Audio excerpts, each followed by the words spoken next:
The best thing about doing the show is the tea. The tea here in Estonia is great. Being from Ireland, I'm very fussy about the tea, but the tea is great. Have you tried the tea yet? Not yet, actually. You've got to try the tea. Yeah. Look at this great magazine. We all know it, of course, the famous cover with the yellow border around it. This is National Geographic. And here with me is Erkki Peetsalu. You are the editor-in-chief of National Geographic in Estonia. That's correct. Great to meet you. Great to meet you. National Geographic, of course, famous for covering environmental issues and not just covering them, but sending people out on assignment into the thick and the middle of the stories. So I suppose you guys have a very unique perspective on these stories because you live them a lot of the time. Yes, absolutely.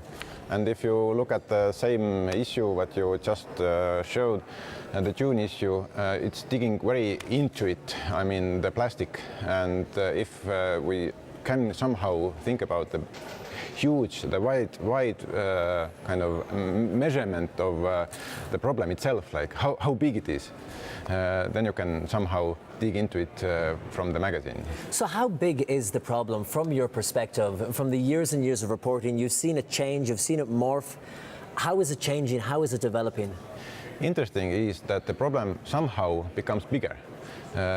Yes, we have been reporting it, and still we can say so that people kind of don't understand what is happening. And if you look at facts, then it's amazing.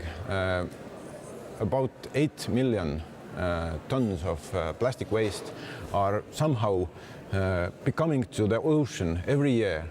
And if we think about those facts that, for example, the whole plastic that is ever produced is so increasingly going up that about 15 years time now it's almost half that is ever made is done by that time. And Erkki, you said that people just don't seem to know about it, but I mean, National Geographic, among so many other publications, have been covering this for years. We see it on TV, we hear it on the radio, events like this. Are people blissfully unaware? Is it like they don't care, they want another generation to deal with it? Or do they think the problem is so insurmountable now, there's nothing we can really do about it? Yes, I guess this is the problem actually, that it means so big. It feels so big. It's somehow like we cannot kind of. What could we do? Yeah, what can we, yeah, and then I go and pick up the plastic, whatever it is, like plastic cup or plastic bottle. So we just don't recognize that every little small step starts from ourselves. National Geographic, of course, I have a subscription to it. I absolutely love the magazine. Great for reading when you're traveling, but not only has it got great articles, but it's famous for its beautiful pictures too. Yes. You really impact the reader with the pictures, and we're going to take a look at some of them now, starting with this one, which is remarkable, an underwater photograph. We're going to see it on the screen there. Talk me through what we're looking at. Yes, this picture actually, in my mind, somehow very well explains what is happening in the ocean. And if we think about the problematic situation what we have right now, the creatures who are floating there, they are somehow like picking up from the water, inside the water, plastic elements and kind of going with these.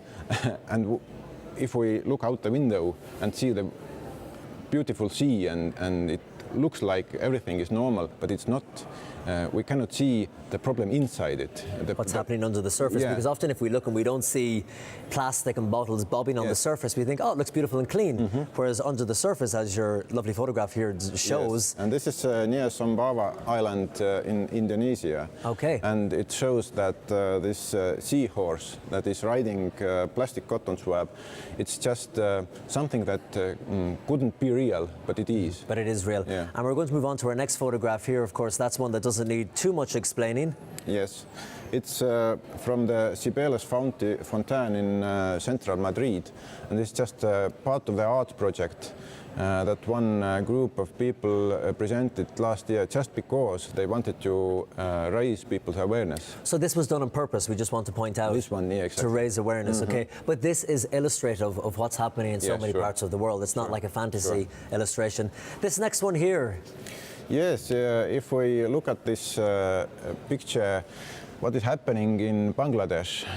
This is basically collecting waste, recycling, before recycling actually, like how to clean it up, where to put it, and people are making their living on it.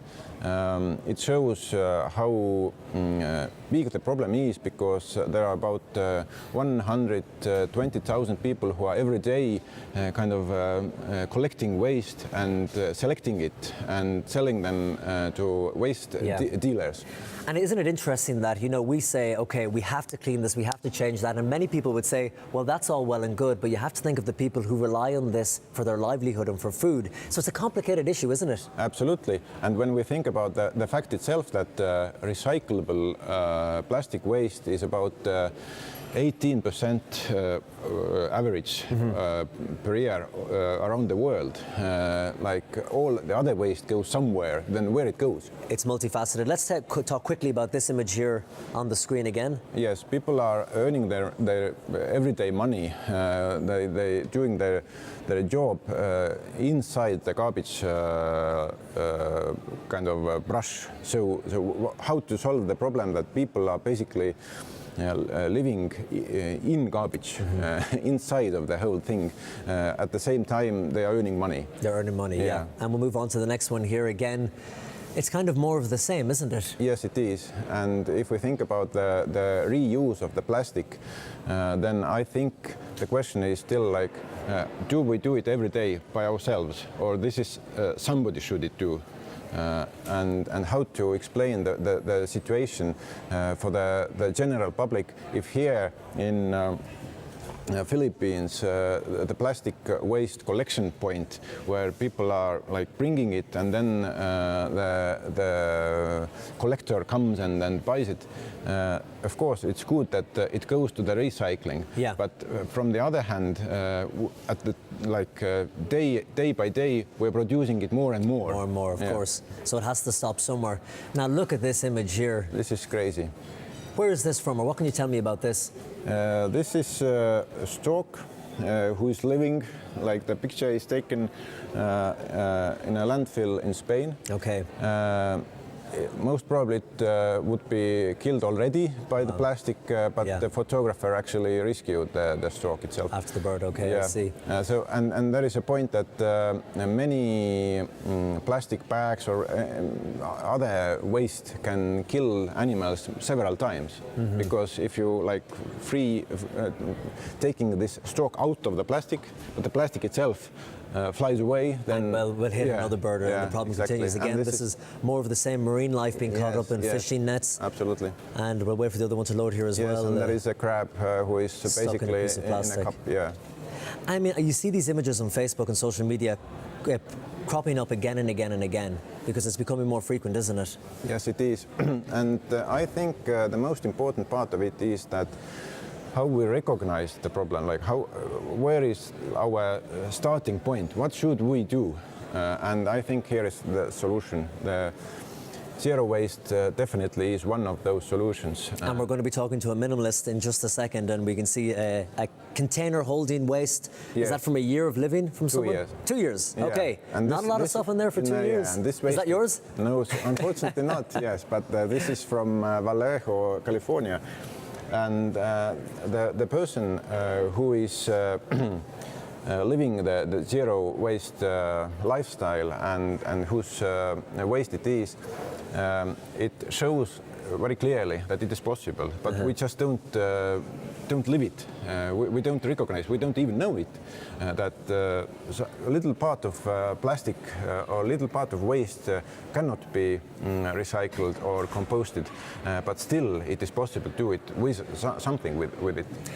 Finally, can I ask you, as someone who works in publications and you're trying to raise awareness with these images, I think years ago it would have been easy to get people's attention with these striking photographs, but now that they're so plentiful, do you find it that the images you're getting through the camera lenses, are you finding it harder for them to make an impact and to get the message across? I think it's possible to make impact, just the only question is time. Do we have enough time? Yes. Okay. And we're really running out of time. And this is my personal feeling, and also facts are showing that. So we really should somehow change our behavior, and there are some very simple, plenty beautiful solutions and also suggestions to everybody.